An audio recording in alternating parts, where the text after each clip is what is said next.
Okay hello friends, welcome to Webex learner. आज हम पढ़ने वाले हैं आई फ्रेम टैग के बारे में। ये बहुत ही इंपॉर्टेंट और यूनिक टैग है जो कि HTML में होता है। तो हमारा क्वेश्चन है what is I frame tag in HTML। HTML के अंदर आई फ्रेम टैग क्या होता है। तो सबसे पहले हम इसका डिफिनीशन देखेंगे, उसके बाद हम इसका प्रैक्टिकल करेंगे वन बाय वन करके। जो इसके सारे एट्रीब्यूट्स हैं ये इन सब के बारे में हम प्रैक्टिकल करके वन बाय वन देखेंगे। तो चलो हम इसका डिफिनीशन देखते हैं। The iframe tag is an HTML element used to embedded another HTML document or external content into the current document। इसके कहने का मतलब ये है कि जो हमारा आई फ्रेम टैग है एक मल्टीमीडिया टैग होता है, ठीक है। तो इसका यूज करके हम दूसरे डॉक्यूमेंट या वेब पेज को एम्बेडेड करने के लिए करते हैं। जो कि हमारा करंट डॉक्यूमेंट रहेगा उसके अंदर कोई और HTML का पेज जो होगा उसको हम लाके अपने करंट पेज में उसको एम्बेडेड कर सकते हैं, मतलब लगा सकते हैं, सीधी सी बात। It allows you to display separate web page और content from a different source with the context of the current page. ये क्या कह रहा है कि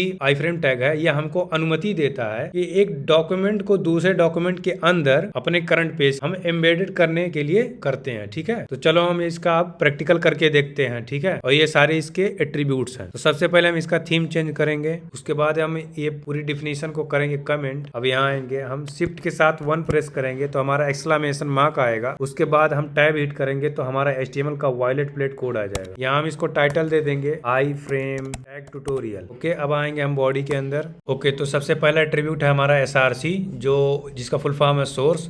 तो क्या होगा, सबसे पहले हम आई फ्रेम टैग लेंगे, उसके अंदर SRC एट्रीब्यूट लेंगे और ये सोर्स क्या करता है कि स्पेसिफाई करता है कि कौन सा डॉक्यूमेंट या वेब पेज आई फ्रेम में एम्बेडेड होगा। तो अभी के लिए हमने थैंक्स message.html की एक फाइल बना रखी है, वो हम एम्बेडेड कर दिए हैं, जिसमें H1 है, पैराग्राफ है, बटन है और वीडियो है, ठीक है। और क्या होगा कि जब हम आई फ्रेम को रन करेंगे तो हमारा ये वाला thanks.html वाली फाइल आ जाएगी। तो देखो आ गई ये फाइल, जो कि स्क्रॉल बार के साथ आई है, जिसमें हमारा पैराग्राफ दिख रहा है, H1 दिख रहा है और ये हमारा एक इमेज दिख रही है और एक वीडियो दिख रही है, ठीक है। और वीडियो चल रही है जिसमें हमने ऑटो प्ले लगा रखा था, ठीक है। और इसको बंद कर देंगे और आएंगे अब अगले एट्रीब्यूट पे हम। तो अगला एट्रीब्यूट है हमारा विड्थ। विड्थ क्या करेगा, विड्थ एंड हाइट है हमारा। विड्थ एट्रीब्यूट्स आई फ्रेम की विड्थ को स्पेसिफाई करने के लिए होता है। एग्जांपल के लिए हम विड्थ इक्वल टू दे देंगे 400 दे देते हैं अभी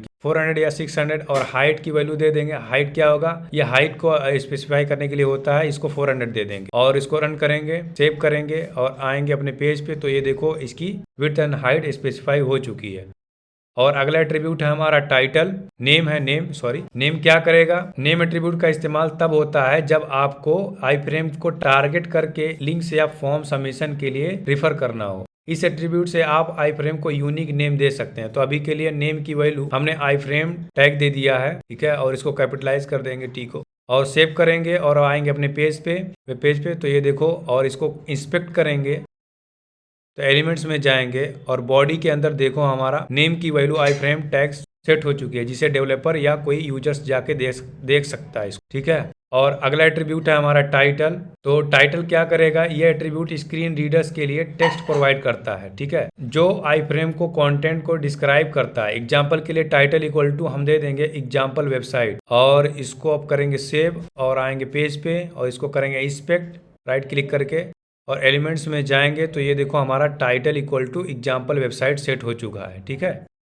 और अब हमारा अगला एट्रीब्यूट है frame border. Frame border attribute को कंट्रोल करता है, ठीक है, एट्रीब्यूट बॉर्डर को कंट्रोल करता है। अगर आप चाहते हैं कि आई फ्रेम की आसपास बॉर्डर ना दिखे तो आप फ्रेम बॉर्डर इक्वल टू 0 लिखोगे। तो अभी हम 0 लिखेंगे तो क्या होगा, हमारे आसपास बॉर्डर नहीं दिखेगा। और अगर हम 1 लिखेंगे तो क्या होगा, हमारे उसके आसपास बॉर्डर दिखने लगेगा। तो देखो यहाँ पे अभी कोई बॉर्डर शो नहीं हो रहा है। और चलते हैं अपने कोड पे। अगर उसकी वैल्यू 1 करेंगे फ्रेम बॉर्डर की तो 1 किए और सेव किए और आए पेज पे देखो बॉर्डर दिख रहा है, ठीक है।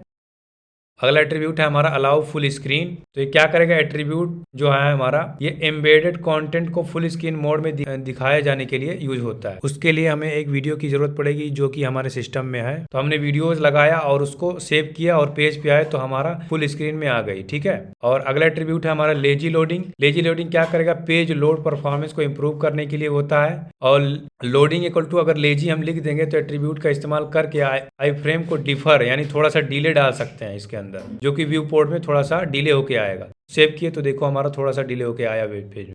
ये था हमारा लेजी लोडिंग। और अगला एट्रीब्यूट है हमारा सैंडबॉक्स। इसका इस्तेमाल हम सिक्योरिटी पर्पस के लिए करते हैं। इस एट्रीब्यूट के थ्रू हम ये स्पेसिफाई कर सकते हैं कि जो हमारा एम्बेडेड कंटेंट है, एम्बेडेड कंटेंट को किस तरह के रिस्ट्रिक्शन के अंदर रन करा जाए। ठीक है, तो उस पर हम बहुत सारी रिस्ट्रिक्शन लगा सकते हैं। और इस सैंडबॉक्स एट्रीब्यूट की बहुत सारी कॉमन वैल्यूज होती हैं, जिनमें से हम 3 का प्रैक्टिकल करके अभी देखेंगे। तो हमारी पहली वैल्यू है सैंडबॉक्स की अलाउ सेम ओरिजिन।